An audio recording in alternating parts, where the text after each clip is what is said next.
Hey everyone, the other day I was talking to a friend about my labor and delivery story. I have a few friends that are pregnant, I think 3, but one just gave birth, so 2 more. And I realized that I haven't told my labor and delivery story here yet, so I'm going to do that today. I have a little bit of time left before I have to pick up Victor from the toddler program and Vera is sleeping. So this will be my labor and delivery story, the story of how Vera came into this world. Now, a quick warning, the story will be a little bit TMI. I think you cannot avoid a little TMI with a labor and delivery story. So if you don't like that, or if labor and delivery stories scare you, maybe you shouldn't watch this video. But that being said, I will just start at the beginning. First signs of the labor were mild cramps and losing my mucus plug, or at least parts of it. So that started in the morning. I had cramps every now and then, nothing consistent. But as the day progressed, they got a little more intense, but I still wasn't sure if this was going to be it or not, because the midwife told me that with a second labor and delivery, it is more likely that you have this feeling like, oh, it's going to start now, but then it stops and then it picks up later or the next day. So yeah, I really had no idea if this was going to be it or not. We had plans to go to friends that night for dinner, and that afternoon I was still planning on going because the cramps were pretty mild. But when dinner time came closer, I didn't feel as good anymore, and Daniel had already left with Victor to go to their place. So I called him and told him that I was not going to the dinner. Now, I still didn't realize that this was going to be it, that labor had officially started. But the cramps were more intense, and I knew that I wouldn't have a good time having them all the time and trying to socialize at the same time. So I stayed home, and then Daniel stayed there. They had dinner together, and I think I called him once maybe to let him know how everything was going. And then after dinner he came home because it was also Victor's bedtime. And I did call my mom that day to let her know what was happening, because she wanted to be here when I was in labor to watch Victor. Now, of course, you can't plan these things, but she kept her calendar relatively empty, so she would have the opportunity to come here if that would be necessary. And it all worked out. She was free that day and the next few days, I think, so she came over here. I also had asked a friend if, in case of an emergency, we could drop Victor off at their place, because, well, our family doesn't live here, so you have to have a plan. We didn't want to bring Victor to the hospital.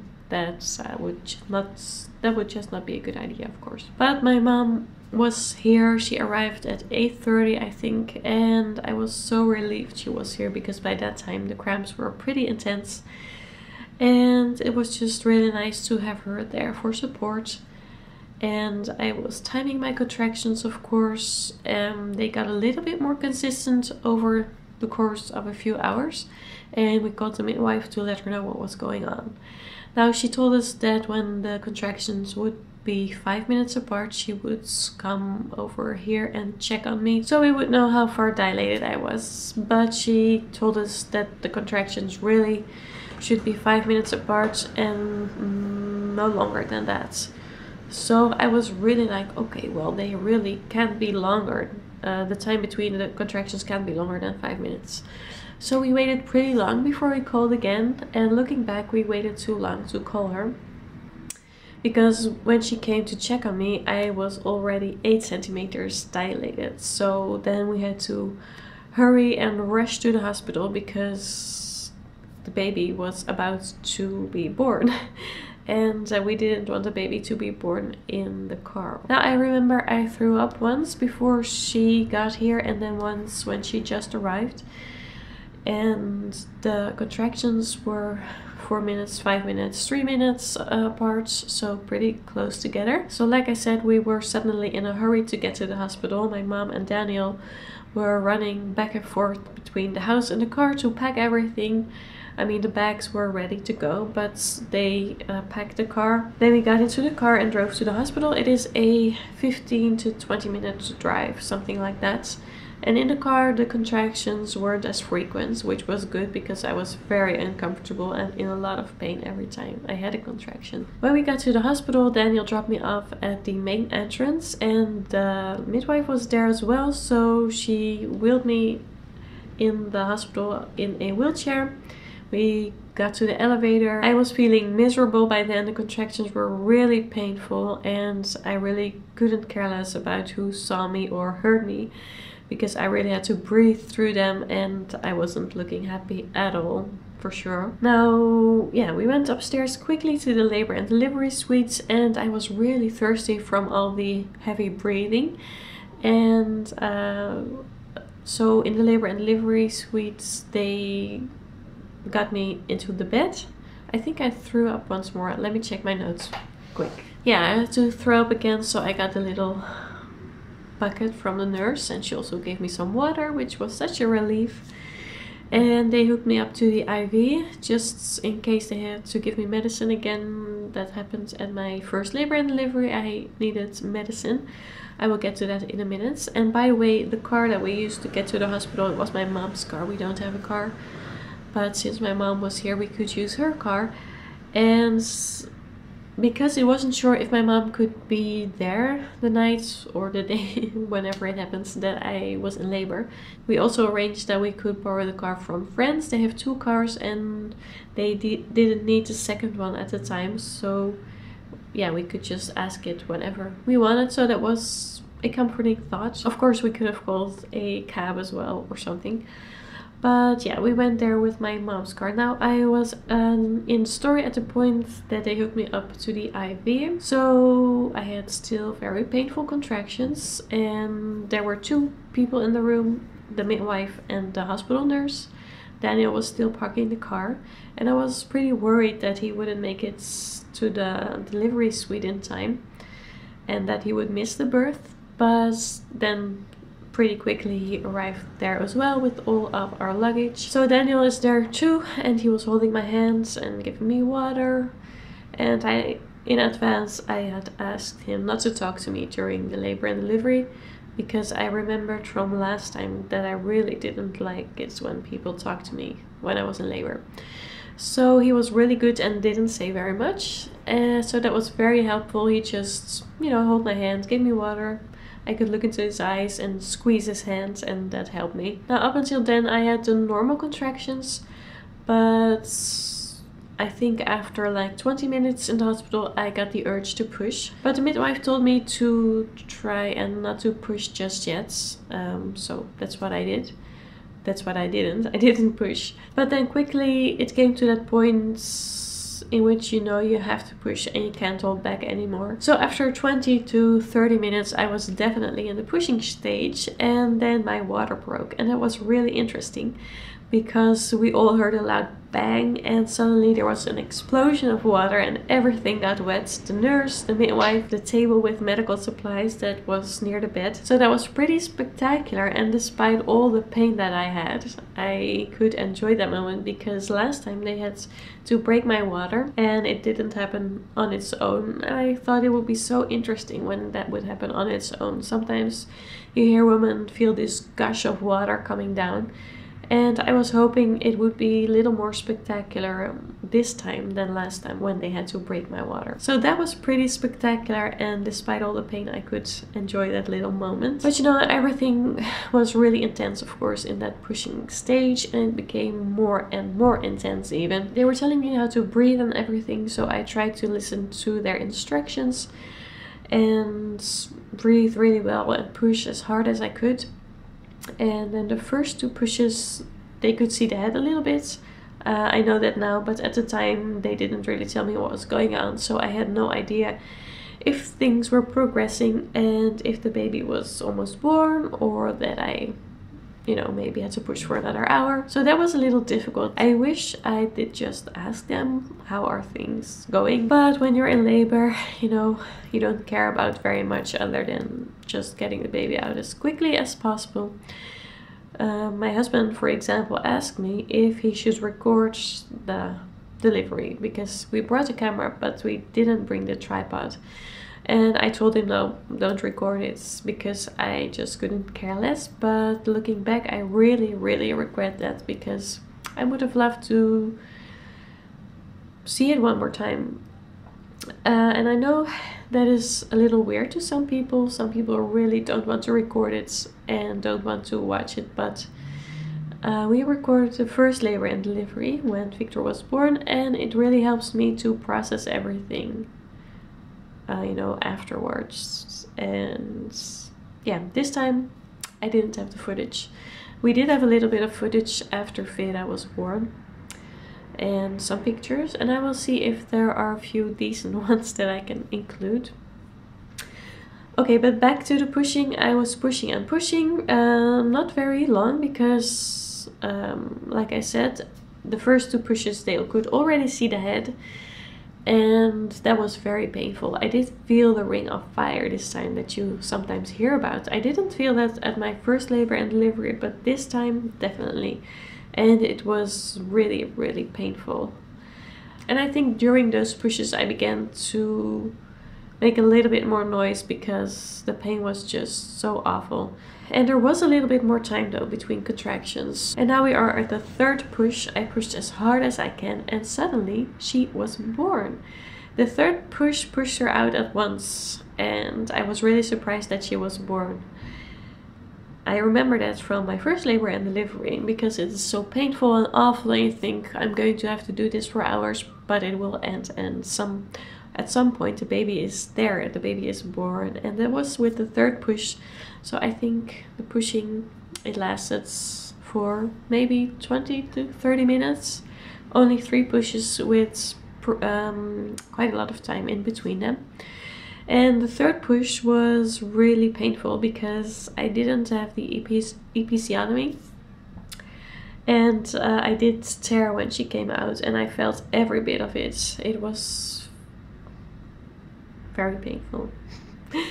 Need I say more? I just felt every bit of it, and it was a 1st degree tearing, and that sounds like, oh, not too bad, but if you feel it, it is pretty bad. And yeah, then she was born and she was placed on my chest, and those were very special moments, of course. Daniel and I, we don't cry when our children are born, but it is very special. I wish I could relive that moment once again. Not the pain of the delivery, but right after, when she came out and she's being placed on my chest. It is just so special to meet your baby for the first time. And yeah, and to go through that together. I think when you can do that with your husband, it's just such a blessing. But anyway, let's get back to the story. Vera was born, and then after the baby is born, the placenta needs to come out. But that didn't happen, and they called in some help. I think it was an OB/GYN who came to assist, or, you know, to take over the whole process. Because when the OB/GYN comes in and help, the midwife takes a step back, and they were trying to get the placenta out. They pulled on the umbilical cord. They pushed a lot on my belly, which was really painful. And I got some medicine, and I think after 10 or 15 minutes they succeeded finally, and the placenta came out. And then I was bleeding a lot, just like with my first labor and delivery, so more medicine, and they quickly wanted to give me some stitches because of the tearing. I was losing a lot of blood there, but also because my uterus didn't contract anymore, which a uterus should do after delivery. It needs to contract still to go back to its normal size and stop the bleeding. But that didn't happen, so like I said, more medicine, and I got the stitches, and I got a local anesthetic for the stitches. It was a spray, but it didn't work at all, so I did feel every bit of that as well. Really not very much fun. You've been through all the pain of the labor and delivery, and then you feel the stitches. It was not the best time, but in the meantime I was having my beautiful baby on my chest, so that helped me to get through it. And they were busy for quite a long time with all the stitches, but that came to an end as well. And I think the bleeding was a little bit less by then, so everything looked up or looked better. Now in the meantime, someone checked Vera and she was perfectly fine. She had a very good score on everything that they test. And she also nursed, and that went really well right away. She's a natural when it comes to nursing. So that was very good and a relief, because the nursing with Victor was quite a challenge for months actually.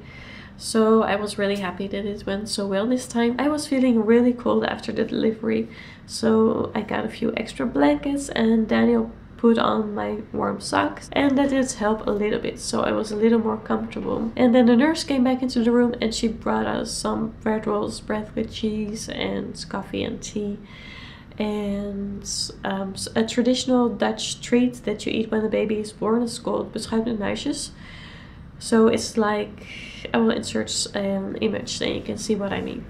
And she also offered us ice cream, so that was just so nice. And I think the midwife was making notes, and then quickly after that she left. So it was just the three of us, and we were waiting for another nurse to come and wash me and transfer me to another bed in another room. I think that happened in an hour or so. We had to wait for a little bit. And oh yes, that's something else. When we were waiting on the other nurse, I could hear another woman scream in the room next to us. She was giving birth and she was really screaming her head off. And it made me feel so sad, because I remembered so clearly, because I just gave birth, I remembered so clearly all the pain, and I felt so sorry for her. And I was very emotional, of course, by what we just went through, and I almost started crying then. But luckily it didn't last very long, so I think it was the last part of her delivery that's made her scream and caused her so much pain. We stayed in the hospital for one night, and the next day they checked everything, the bleeding, and I also had I'm not sure what it's called, a catheter, you know, that goes into your bladder. They could take that out and the bleeding had stopped, so that was great. And I was feeling still very weak, but well enough to go home. So we got the all clear and we went home. So this was the labor and delivery story. It took quite a while for me to be able to look back on it with peace, because everything went so fast. I didn't feel like I experienced the whole thing. There were some parts of the story that were missing in my head, and I wrote everything down that I remembered, and I also requested a meeting with the midwife who was at the birth to talk everything over once again, because it was really bothering me. And I had that with the first labor and delivery too. It took quite a while for me to process everything. And that's okay, I guess it's just how I work, how my brain functions. I need quite a bit of time. And labor and delivery is just a very intense experience. And some women get over it very quickly, but that's not really the case for me. But at this point I can talk about it without crying, and I do feel quite peaceful about it. I feel quite good about it now, and I'm happy that I can share my story here and that you are willing to listen. It means a lot to be able to talk about it, even though it's not really face to face, but it kind of is. And I would love to talk more about it in the comments, and if you have any questions, please leave them in the comments as well. Now, thanks for watching. I really have to go now and pick up Victor, and I will see you next time. Bye!